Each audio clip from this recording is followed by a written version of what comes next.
Mike Pfaff, and this is my YouTube channel, Living in the Illusion.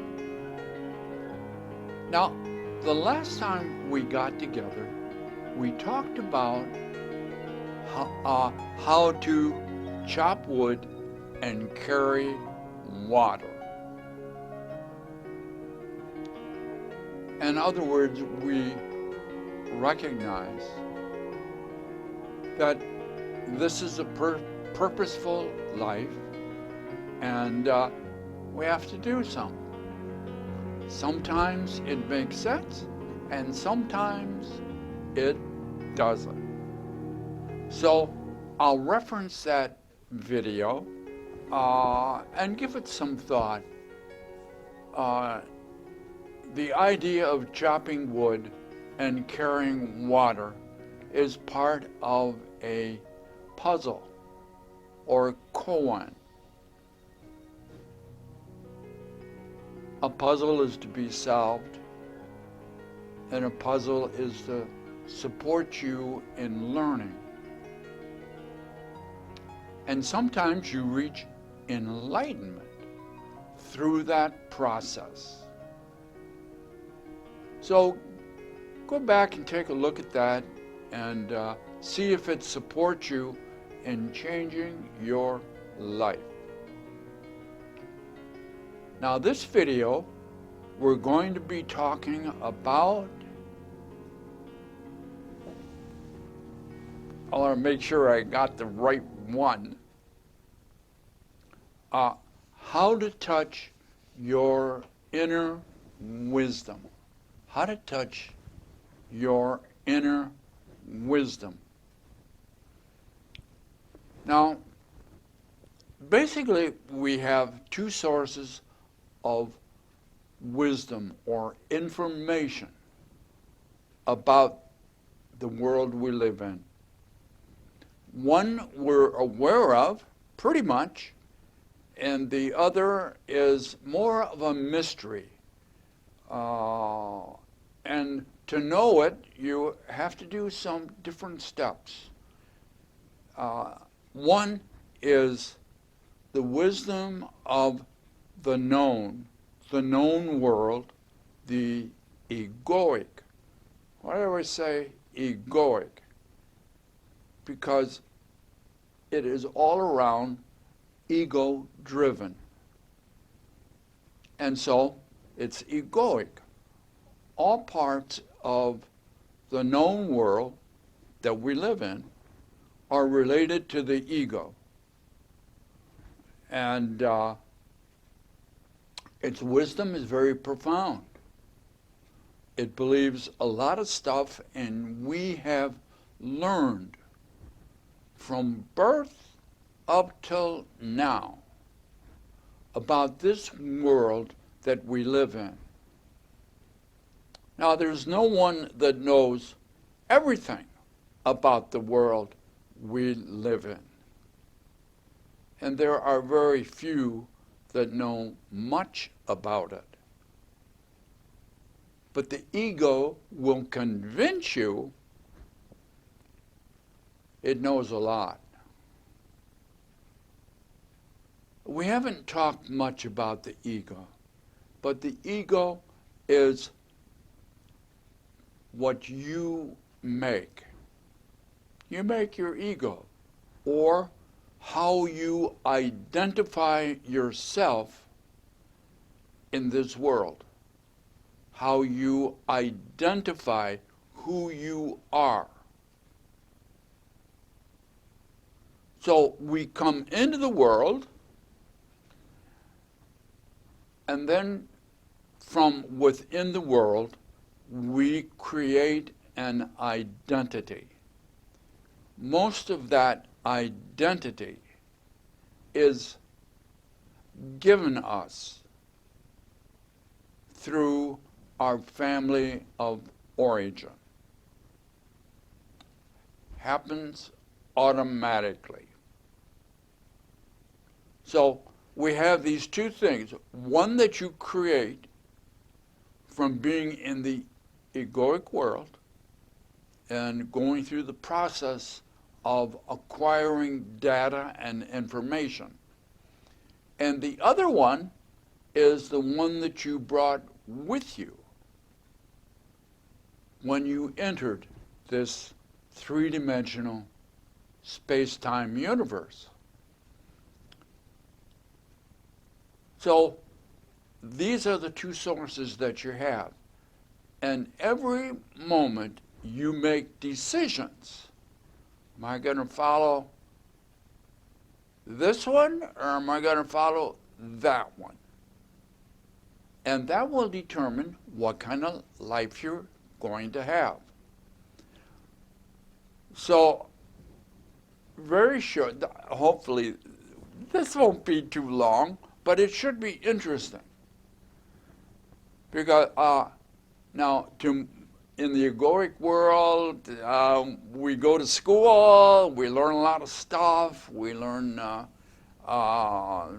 in my case, after high school, went into the service, and then went into college, became a electrical engineer. And then I retired from that. And then I went back to school and became a psychologist. And now I'm retiring from that. So now this is my third career, passing on some of that information in the egoic world that I acquired. Now, the other world, the other source of information, of wisdom, comes from what isn't easily understood from the egoic world. And that is the hidden knowledge, or the mysterious knowledge, or the knowledge that is embedded in everything that we do. Now, how do we get a hold of that? How can we make that available to us? How can we touch that wisdom? Now, some of the methods are well known, and they are meditation and contemplation and self-reflection and prayer and other spiritual paths. So there's a lot of stuff that we know. The problem is we usually don't follow it. The reason being, the ego is very persistent. And we created that part of us. And we now think that's a separate part. It's like a separate person or entity. And that person talks in our ear and is very wise. And we think it's wise because we created it. We created it. And it is our child. And we want it to be right. And so when it talks, and it talks most of the time, and it's very loud, you can't hear anything else when you're listening to your ego. So, how do you get a hold of that other part, that inner wisdom that is connected with your original self? Now, besides the methods that we have talked about, there is another method. Well, there's other methods, but This is one I picked up at a workshop on mindfulness several years ago, quite a few years ago now. And it is quite simple, but it is it is very magnificent at the same time. So that's what I want to talk about. First, you need to quiet the ego. And we talked about some of those methods. But most of the time, we don't use them. Few people use them. Some of them are strange to us. They reflect other religious paths, and we say, oh, we don't believe in that. That's not our belief. So they don't do them. So this one here is easy to do, and you do it by yourself. You don't have to be with anyone but yourself. So now, here, it's like walking meditation, except you're walking by yourself. When I use it, I usually walk in nature. So these are the criteria that you can use. First, be in nature. Now you can do it in your car when you're driving, but it seems to work best if you are in nature, because the energy that's there will permeate you and attune you to a different frequency.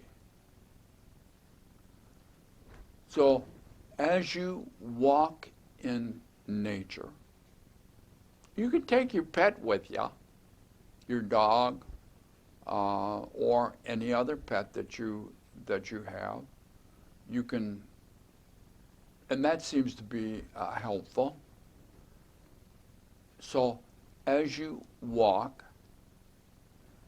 particularly your problem or your concern or your question that you might be struggling with. Now, as you walk, now you do this out loud. You state out loud your concern. If it's around relationship, if it's around work, if it's around concept or problem of buying something expensive or meaningful like a house, you can use this process. So you walk in nature, and out loud you state your concern or your problem out loud. Not yelling, but just talking. About this level that I am. You just talk and say your problem or your concern. And then anything that comes into your mind, your awareness, you repeat it out loud. Whatever comes into your mind. It doesn't matter if it's about the problem or concern, or if it's about the weather or whatever it is. Whatever comes into your mind, you repeat it out loud. Now, as you do that, the first thing will be the ego. Because the ego always speaks first and speaks loud and sounds wise. And you repeat out loud what the ego says. Do not get in conversation with the ego. If it brings up questions, repeat the question and then wait for the next thing that it says. Don't answer the question. Don't try to get into a debate on why that information is coming up. Don't do none of that. You just repeat out loud what comes into your mind. If it's a question, just repeat the question and then wait for the next thing. And the next thing might be, well, don't you have an answer to that question? You say that, but you don't get into a conversation. You wait for the next thing. Well, you're not very supportive in helping solve this issue. You just say that, and you continue your walking and reducing, allowing the ego to get everything out that it wants to say. And slowly, you will find it will have less to say, less questions. And as it slows down, you will begin to hear other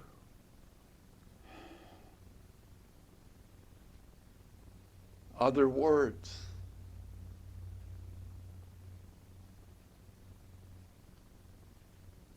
And they won't sound the same.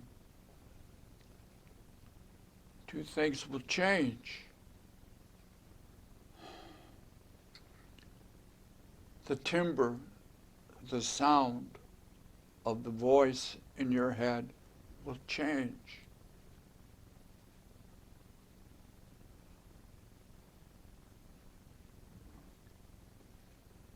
And you will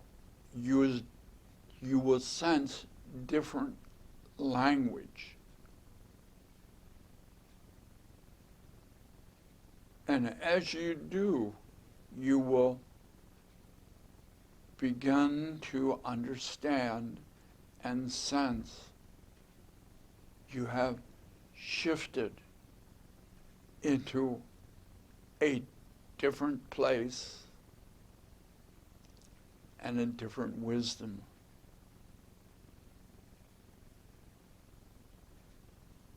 You might even physically change your stride, slowing down, speeding up, changing your steps, changing direction. And again, repeat out loud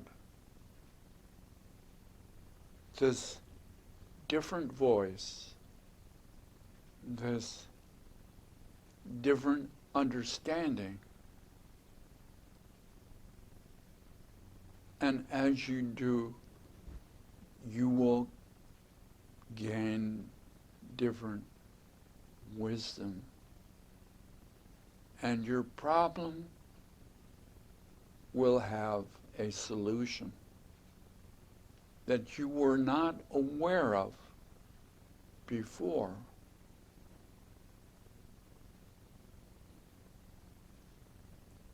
Now, after this process, you still have a choice.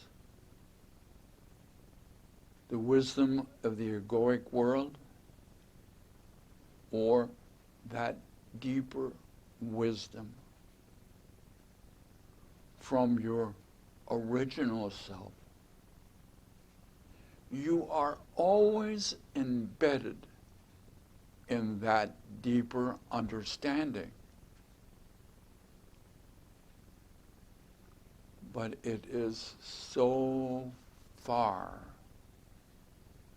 from where you're used to being that it will seem like a new world.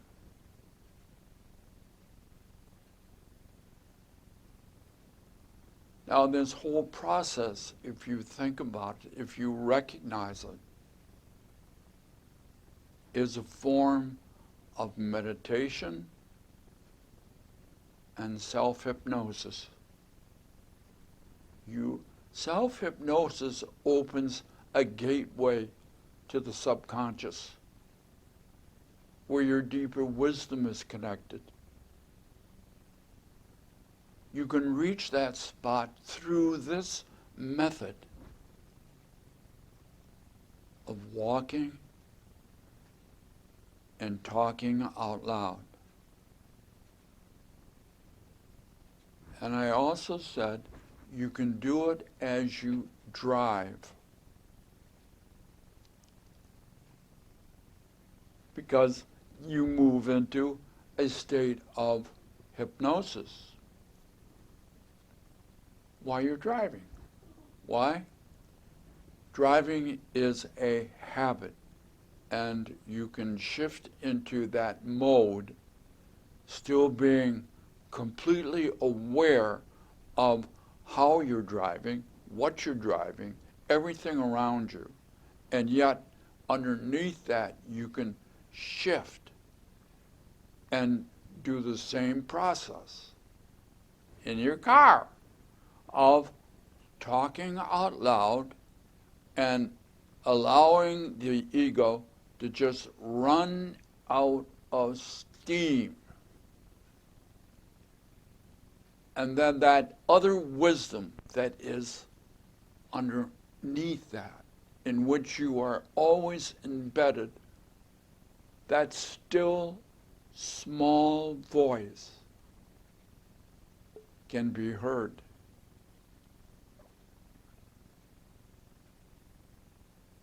So, try that. Doesn't cost anything. Doesn't cost much time. You're getting exercise if you're walking. You're taking up time if you're driving. And you're allowing that inner wisdom to be touched, and it will respond in magnificent ways.